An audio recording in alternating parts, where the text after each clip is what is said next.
and welcome, everyone, to Jammin Jukebox, a radio show. I am your host, DJ Delta Dawn. It is so good to be here with you this evening, and I don't know about you, but we are having some storms in our area, and hopefully we won't have anything to worry about, but I hope that everything has gone well for you today, and I hope you've had a great day, and I hope that your week is off to a great start. I know that ours is on this end, and things are going quite well. And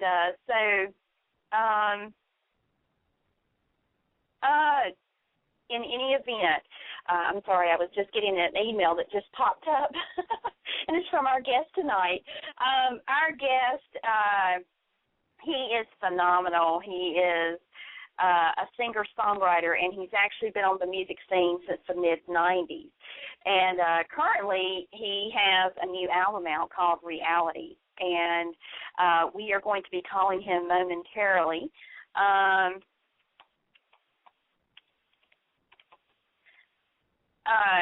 So in any event, let me see here. Let me try to call him now.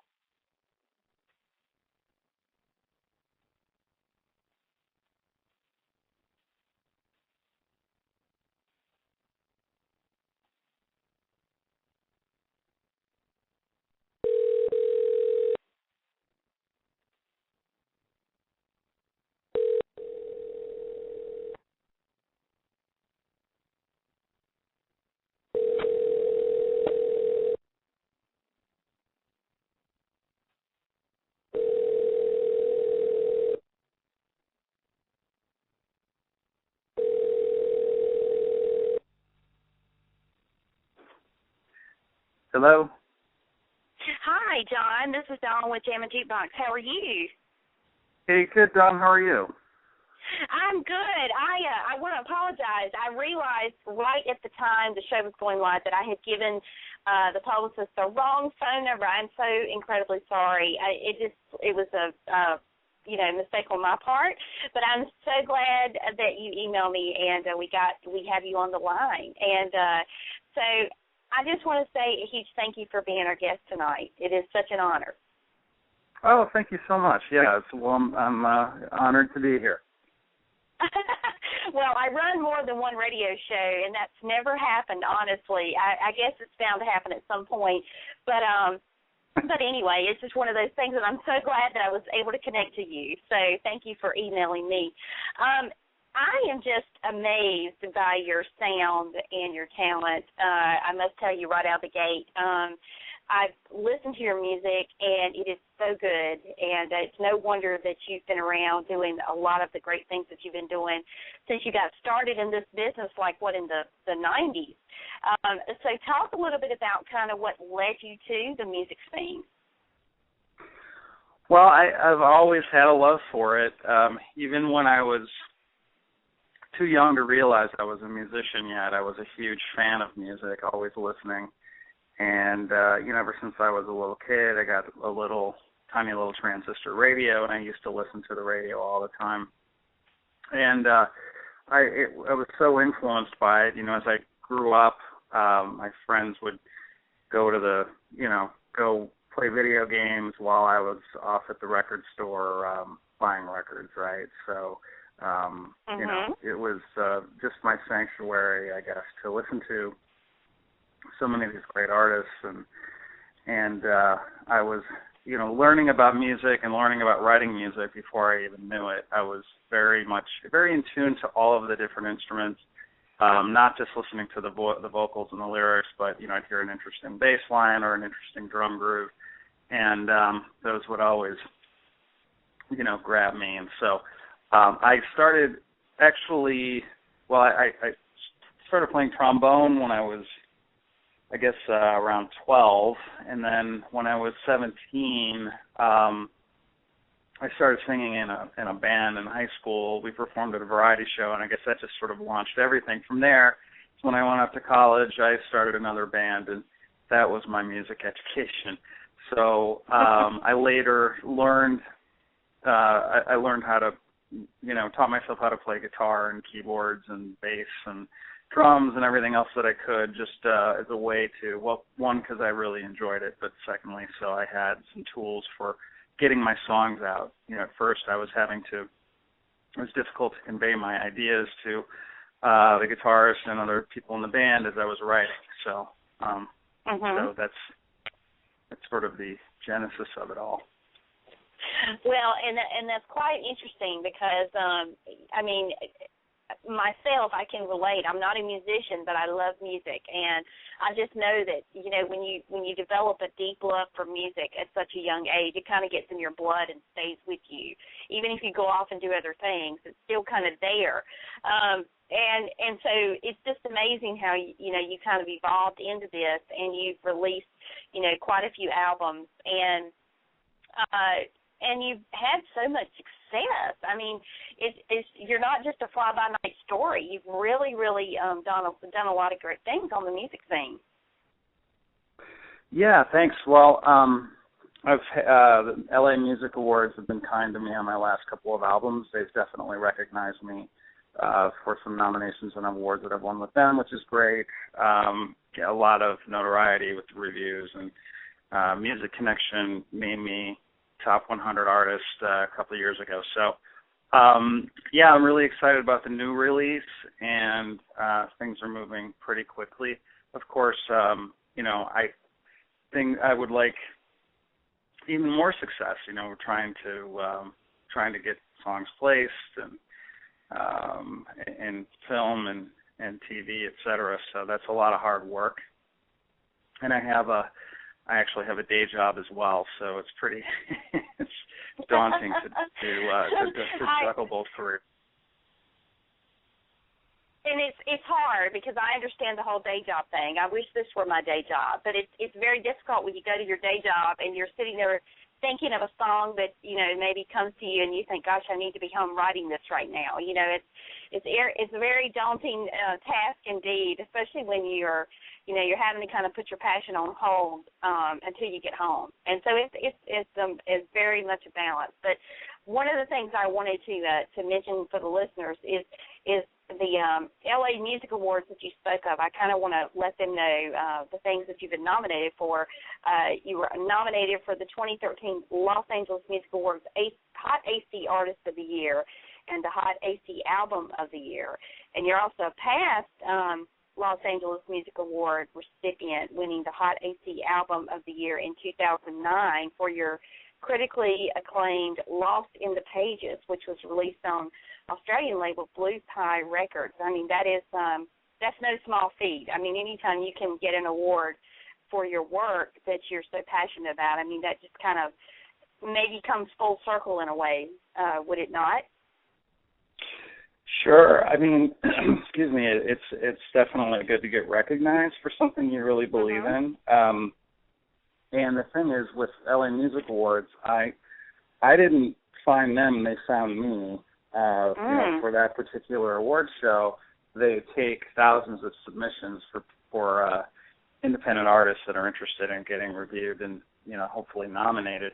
The head of the Music Awards, Al Bowman, heard my CD. He got a hold of it through a third party. And he sent me an email, and he said, I'm absolutely in love with this album. He said, contact me. I want to talk about a nomination. So, wow. Not your typical email. So glad I checked my email that day. And so he's just been a really big fan and very supportive, and has I've been able to take some of his really nice quotes about my music and use them in my PR. But it's certainly it's something that I can add to my repertoire in trying to get some notoriety for what I'm doing, and of course this time I approached him with the new record once it was released, and really I said, hey Al, I know you're a fan, I just wanted to send you a signed copy, and as soon as I got the email, or as soon as he received it, he sent me an email back. I said, yeah, I'm definitely going to nominate you. So it's great to have some, it's great to have a few people that like what I do. Oh, definitely. And you know, I don't know that the compliments come any higher than to get an email from, you know, the head of that, and you know, and he's saying we want to nominate you. I mean, that's pretty prestigious, and congratulations on that. Well, thanks. And you know, it's the I guess I happen to be of interest to the right person at the right time, right? Mm-hmm. So yeah, that was definitely nice. Yeah, most definitely. And, well, I want to talk about this new album, Reality, because I've listened to it, I mean, over and over. And the first thing that I liked about it when I was listening was the fact that there are just so many different sounds on this album. I mean, you know, you've got, you know, the song Keep Your Jacket On is really bluesy, and I like blues music, and it's just a great fit for that. And then you got a rocker, you know, the rocker side of you comes out in Black Dress. I mean, and then there's other genre sounds of music on this album, and it's kind of like it's all infused in one. And I love that because it's kind of like a kaleidoscope of music, and it shows like your range of talent that you possess in terms of your songwriting ability. Most artists are kind of, you know, steeped in one genre that they're good at, and either they don't ever branch out of that, or if they're, you know, on a major record label, they're resigned to that. So it's really nice, you know, as an independent artist, to be able to just really think outside the box and really grow and expand yourself as an artist. Yeah, it's really kind of a retro approach to assembling an album, isn't it? I mean, you know, it's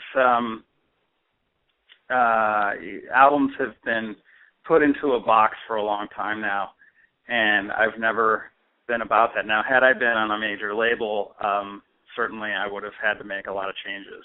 But, you know, to be my own producer, and yes, I'm on Blue Pie, but they give me the freedom to do whatever I want to do. It's nice, and yeah, you're right. It is.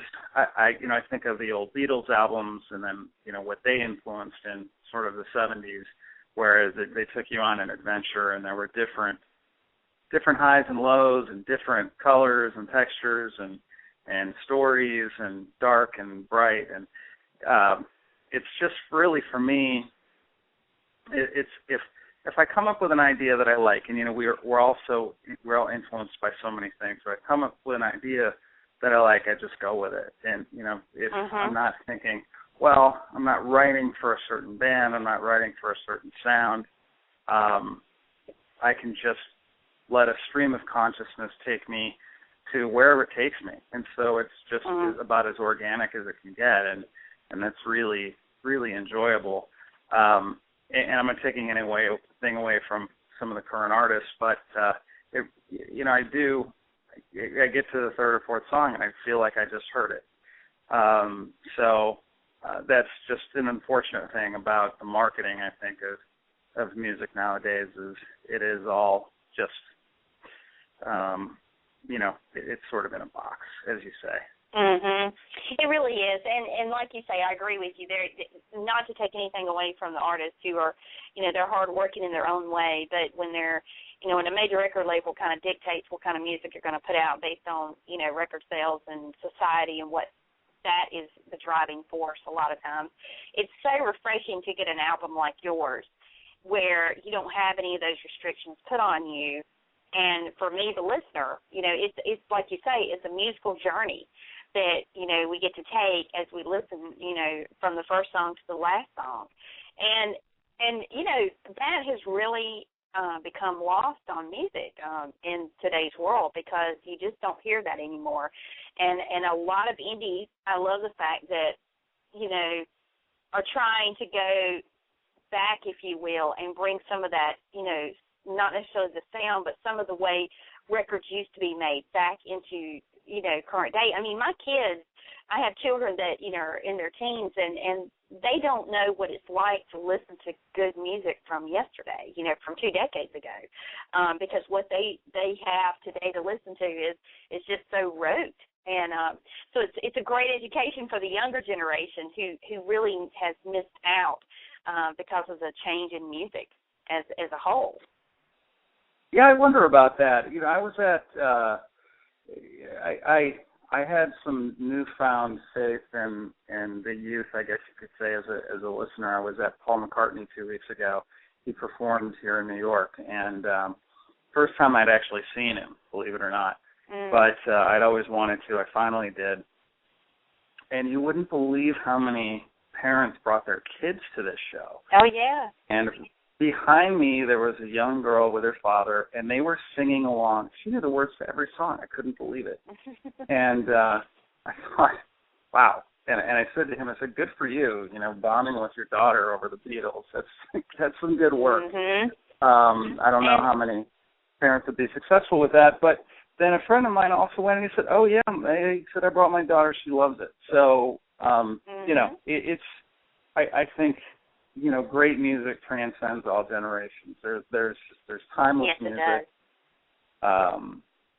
Yes, yes, there are modern productions. There are, what's cool, what's top 40 now, but a great song is a great song. And there are, I know young guitarists that listen to Jimmy. I just met this virtuoso guitarist that I actually were talking about doing some performances with. He's 17, and the kid plays Jimi Hendrix like you wouldn't believe. And, he's a big Hendrix fan, and he's into Led Zeppelin and Stevie Ray Vaughan. And I thought, how did you get exposed to all this? And he said, I just heard it through a friend one day, and then I just started getting into it. And I said, well, do a lot of your friends listen to this stuff? He said, no, not really. So he had to kind of dig on his own and see what's out there and sort of explore, which is what I did. Of course, I'm much older than he is, but back when I was his age, I was digging back through the years and finding things that but just finding more obscure things from some great times that a lot of my peers weren't aware of. And then once I started to network with more musicians, we would share a lot of music, and that was an exciting time. Oh, yeah, and fortunately my kids have been exposed because their dad and I grew up in the 80s era, so, we love the hair band era, and my son, he's a very avid drummer. He's an accomplished drummer. He's been playing since he was 6. He just graduated from high school. Now he's picked up the guitar, but a lot of his early development on the drums was, popping in that 80s Bon Jovi and some of those hair bands to play, to get the beat down, and to start developing that talent. And to me, you just beam with pride as a parent when your kids, actually dig something you listen to. It's one of the few times your kids actually think you're cool, if they like your music. So but it's kind of lost on a lot of kids today, and that they don't really know. And then when you look at the other side of the spectrum at the cost of ticket prices to go out to see a show, a lot of kids are not getting that opportunity in most ways because of the cost. So taking in a live show, any live show for that matter, and just getting the real concert experience is one that's kind of fallen by the wayside for a lot of kids because of the expense of it. Their parents would take them, of course, but, to just be able to take that in, because to me there's nothing better than live music. Seeing a band perform live that you've listened to on a CD or MP3 or, whatever the case may be. It's just really cool to be able to have that experience. Oh, yeah, I agree. There's nothing like live. I think that's why we all got into it to begin with. Was that feeling of the live performance and the energy, and it really is exciting. I mean, I say to people when they're home practicing, who haven't experienced that yet, but are aspiring to it, and I say, you will advance your playing tenfold by performing live than you will sitting on a couch at home doing what you're doing. Oh, yeah. Definitely. You just get laser focused, and you experiment more, and there's just so much you learn from that. And learning how to play with others is a big thing too. Learning how to collaborate and play with a band. And there are, in New York, and when I was in San Francisco, it's very common, and they're having, there's School of Rock for kids. So kids and adults, there are these programs which are these rock band workshops where they get together and learn. They pick a few songs and they learn them, and then at the end of the class, the 8-week class or whatever it might be, they do a live performance in front of their friends and family at a bar, and it's just the coolest thing. And it's I think it's a great experience for people, or it's a great way for them to enjoy music and learn their instrument. And whether they most of these people aren't aspiring to do it professionally, so it gives them that chance to experience their dream for a little while. And but some of the kids really are aspiring to be professionals, and it's a fantastic stepping stone for them. Yes, it is. Now, as you were, as the album reality, before it became a reality, talk a little bit about how, what went into making this album. I mean, because as we hit on a little bit earlier, the album is extremely diverse in terms of the music that's on it. And I think it's the kind of album, there's something for everybody, and, if you love blues, there's a song. If you love rock, there's a song. It's just a great mix of music. And I know you had mentioned, you just kind of go with it. Whatever you're feeling, you just kind of roll with it, which I think is a great way to put out some really good music. Some of the best music ever made has been written that way. Is that typically your musical style, or is that just kind of this album in particular, you just kind of lean towards that? No, it's really kind of my musical style. I tell my, hand over a CD or a friend of mine buys it or whatever, I'll say, well, listen to a song. If you don't like it, listen to the next one. So, as you said, there's something in it for everybody. I would say, my music has evolved for sure. It has changed, although the fact that it is diverse has been kind of a trademark of mine. And, again, that's not something that I plan to do. It's just if I have a good idea, then I go for it. And given the range of ideas that I have and the influence that I have, and I just I've played so many different genres and listened to so many different genres. I just feel like I can, sit in and play with it. I played with a reggae band for a year. Heavy hard rock bands. Funk bands, soul, I've done a couple Gregorian chants at a wedding. It's just all fun, and so if I did it, I don't do any Gregorian chants on my albums, but it's all the rock vein, but I categorize it as electroacoustic soul rock. So I think, you can hear a lot of different influences in there. But, I'd like to think that the songs are quite catchy, and the lyrics are thought-provoking, and some are different than others. Some lyrics are about politics, some are about relationships, failed relationships, redemption, all sorts of things. And I think that's really neat, because not only the musical stylings of each song are different, but the lyrics. I mean, as you know, music speaks to people, and how I may hear the same song someone else does and may interpret something completely different from it than the next person, and so forth and so on. And it's a universal language that brings people together. Yet everyone takes out of it what they do, whether it be something they're applying to their own personal situations or something they identify with. That's the differing part, but it just makes it so interesting how that works in terms of like you being the artist that you are and being able to write so many different musical styles. And when you've written a lot of different styles, you've played in a lot of different bands, performed with a lot of different artists, and do you have a particular style of music that you just prefer over any other, that you really enjoy performing, playing, and so forth? It depends on. No, I can't say that I do. I mean, it depends on. A lot of it depends on the band and the musicians that I'm playing with. It's very enjoyable for me to play with a bunch of musicians that really get it. That are really tight and we can really groove. Certainly, I love to play my own music. I enjoy playing with. I shouldn't say they're not top 40, but they're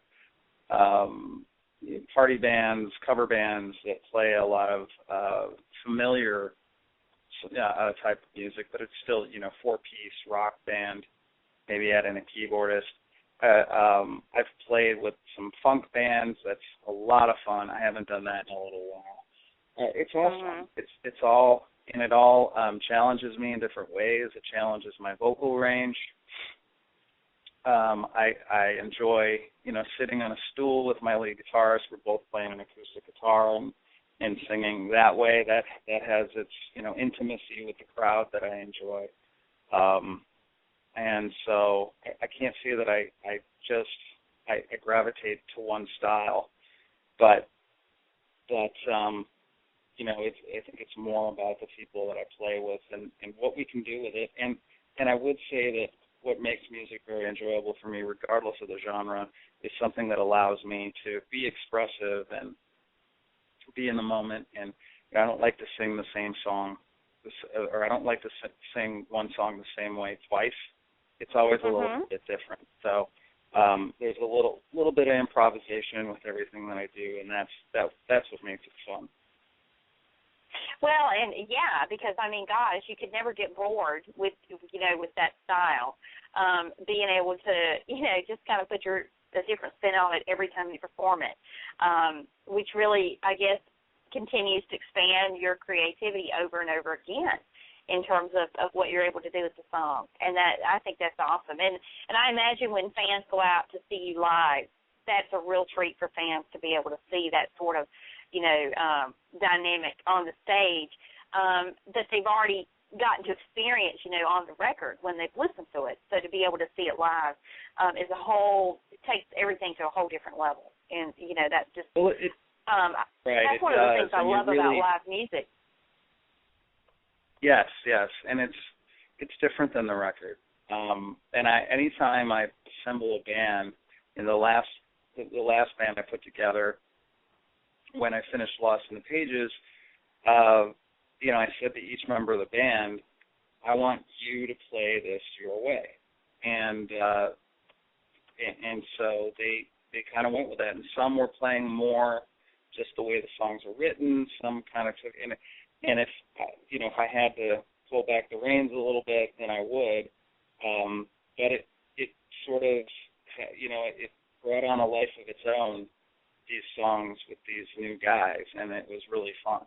And I thought, this is a little bit different version, and I love it. And it works live, and the energy's there, and then that way they can have fun with it too, right? And when they're having fun with it, they're putting a little bit of their stamp on it, then the energy's higher, and it just works. Yeah, that's true. And it becomes a great experience for everyone involved. You guys, right. The fans, the audience. And it really, I think it really does engage the audience in a way that, you can stand up there and talk all day to the audience. But to be able to do that, there's so much energy that erupts as a result of that, I think. It just gets the audience going, and charged up. You can't fool an audience. No, you can't. No, the first great original band I had, and everyone in the band has gone on to do great things, just such a good talent pool. We were in our mid-20s, living in Boston at the time, and every show that we did got bigger and bigger and bigger. More and more people. People were telling their friends, like, you got to come see these guys. And the energy, it just was magical. It was a one-in-a-lifetime band where the chemistry was just right, and this is what happens to those bands that become great, right? And I didn't realize it at the time. Our guitarist ended up leaving for personal reasons, and we just couldn't replace him.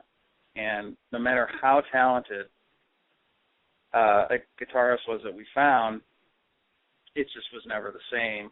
We couldn't get that back, and we were a very good band, and we were very successful, but there was always something missing. And he says to me this, he actually, his name's Matt Dahlgren, he tours with Aretha Franklin when she tours.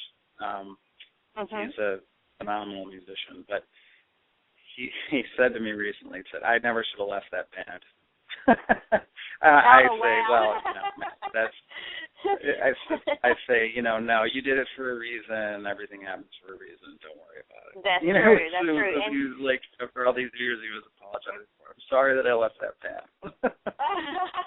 Well, it's interesting that you say that, because I just know from, being a fan of music, and when you see a band and you know that a band, it comes through when that chemistry is there, when everything is tight and everybody's connected, and it's almost like you don't have to look at each other to know, how each one of you are going to play, and it just kind of all meshes together.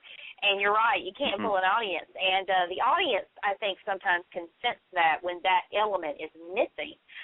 Even if you've got a brilliant musician that steps in place of, the person that left, and they may be highly talented and play the music wonderfully, there's just something about that chemistry within the bandmates that just kind of goes throughout all the band members. That really does create a magical moment when you're up on stage performing, and the audience gets that. And I think that's why, I've talked to a lot of musicians over the years, and they'll say, we had a great night tonight. Oh, tonight was a little off, and I have a really good friend who's been in music his whole life, and he used to tell me, when we say tonight we were off, it has nothing to do with our musical sound. It has to do with the band. We weren't connecting as the band. And I think that's so critical, in order to be able to pull it off, and put on a good show for the audience.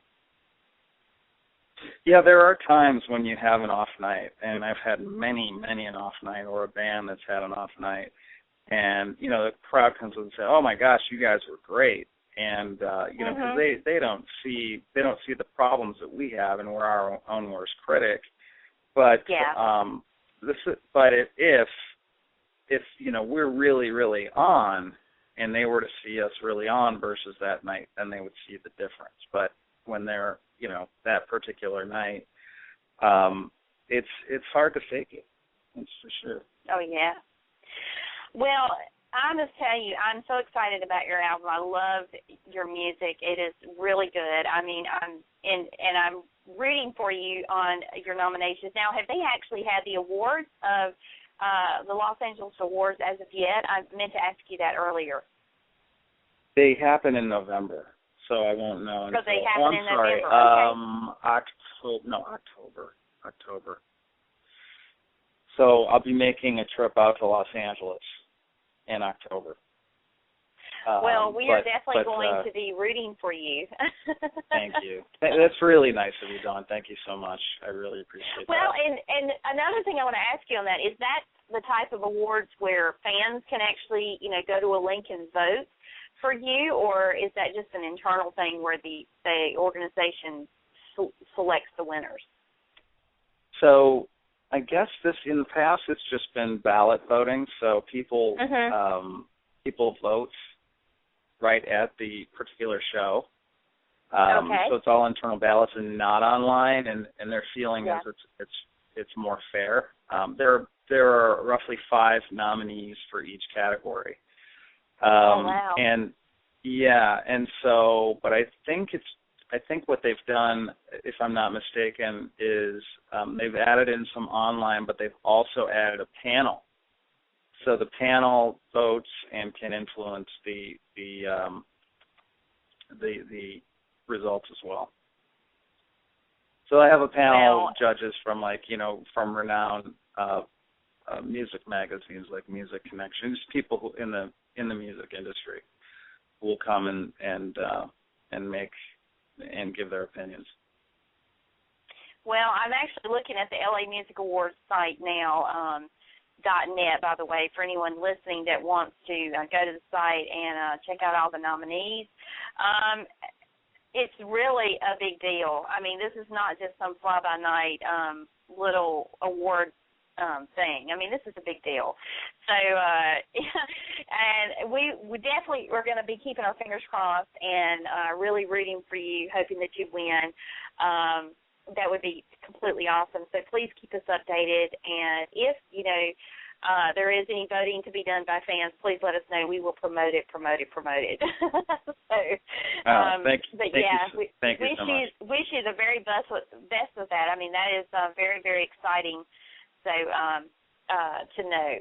But in the meantime, anything new you got going on? Like, are you playing any shows upcoming, or are you working on any new music? Always working on new music. I'm really working hard right now on getting the word out of Reality, and also, getting it placed. So, it's back to business here with trying to get the product out. From a creative standpoint, I'm always, I still have so many ideas in the hopper that I've been working on over time that I already know some songs that are going to be on my next release, and then others, are going to be, I haven't even started writing yet. But I will be putting a new band together to promote it as well. And I'm also currently working with another band on the side just to, for fun and keep up my chops.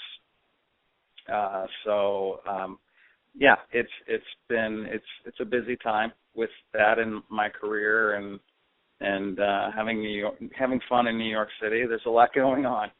There's a lot happening in my life right now. So I know it sounds like it, and it's almost making my head spin to listen to you talk about everything that you've got going on. So, well, I wish you the best of luck moving forward for much continued success in your career. You're a phenomenal artist.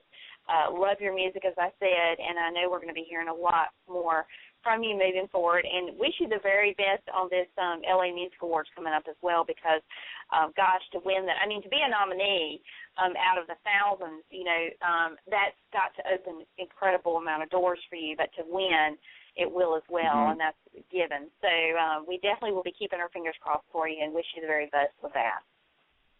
Thank you very much. And for anyone who wants to check out my album Reality, and it's John Enghauser. Enghauser is Enghauser. And I'm the only John Enghauser that I know of in the United States. I think there's another guy I found on Facebook once, but I'm the musician. I'm the musician one. So you'll find Reality on iTunes and Amazon, Spotify. I believe I'm about to have some new tracks put on my Pandora channel as well. So and CD Baby. So a lot of places you can find the record, and also my website is simply john-enghauser.com, which my label needs to update. But so it needs some updating. So maybe I shouldn't send you there. You can, and I welcome emails too, which is just first initial last name number 1 at gmail.com. So jenghauser1@gmail.com. And I have a MySpace page too. Is that enough information? Did I just confuse everybody? I think that's perfect, and I don't think you mentioned your Twitter, which is J-Enghauser. So for all those of you who are on Twitter, follow him, and that way you can stay up and keep everyone posted, as I said, of the forthcoming awards with the LA Music Awards. Sounds like don't go to my Twitter account. I'm locked out of it. Don't go to my Twitter account. No, I have to change it. I'm locked out of it. There's some problem that I'm trying to get resolved with them. Yeah, I don't know what's going on. I think somebody hacked it. I think somebody hacked it. Yeah. Oh, dear. Well, so it's very crazy how that all works. But well, John, it has been such a pleasure speaking with you this evening, and I would love to have you back on down the road just to catch up and to find out what's going on, maybe after these awards, and we can talk about your experience of going out to L.A. and just what that was like for you, and maybe by the end of Cast some New Music, we'll talk about that too. So look forward to it, nonetheless. That's great. I look forward to it too. I'd love to do it, and thanks for listening. Sure thing. Well, thanks, John. Have a great evening. Enjoy your week, and good luck. And we'll be chatting with you again really soon. Great. Talk to you soon. All right. Thank you. Good night.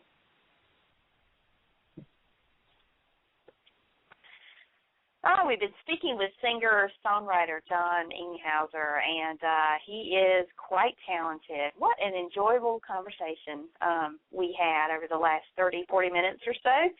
And please go to the lamusicawards.net website. You can actually go to the nominees category, and it looks like they are allowing voting online. So now this is nominees, but in any event, there's a whole bunch of information here with regard to the upcoming awards that John has been nominated for, and that is no small feat. Again, he is up for Hot AC Artist of the Year and Hot AC Album of the Year, and he is also a past LAMA recipient, winning for Hot AC Album of the Year in 2009. So he is a past winner, and hopefully he will be again. And we wish him much, much continued success, as we said. And so that is actually going to wrap our show. Before we close, as we close tonight, I want to play a song off of his latest album, Reality. And I like his songs. As I said, you need to go buy it, because if you like an album that's chock full of different songs, that's diverse and has something for everybody. I mean, no matter what your mood is, there's a song on there for you. But this is probably one of my personal favorites off of the album. It's called Black Dress. I love the song, and so I want to take a listen now.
from his brand new album called Reality, and that was a cut off of that Black Dress.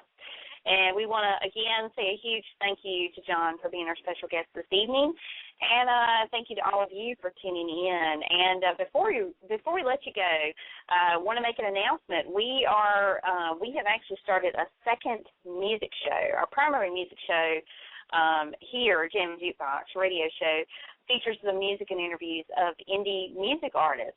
And we have actually started a second music show, and this music show is strictly going to be tailored for Carolina Beach music, featuring the music and interviews of Carolina Beach music artists that are based in North and South Carolina, primarily Myrtle Beach, South Carolina, where a lot of these bands, which are highly talented musicians, play in a lot of clubs down there along the Grand Strand of Myrtle Beach, South Carolina. If you've ever been to Myrtle Beach, then you are a little familiar, or should be very familiar with all the bands. You may have even seen some of the bands that we will be playing on our show and bringing to our show if you frequent in some of the clubs like Ducks and Harold's on the Ocean. And it's just so many places down there. It's too many to name in this city. We'd be here all night.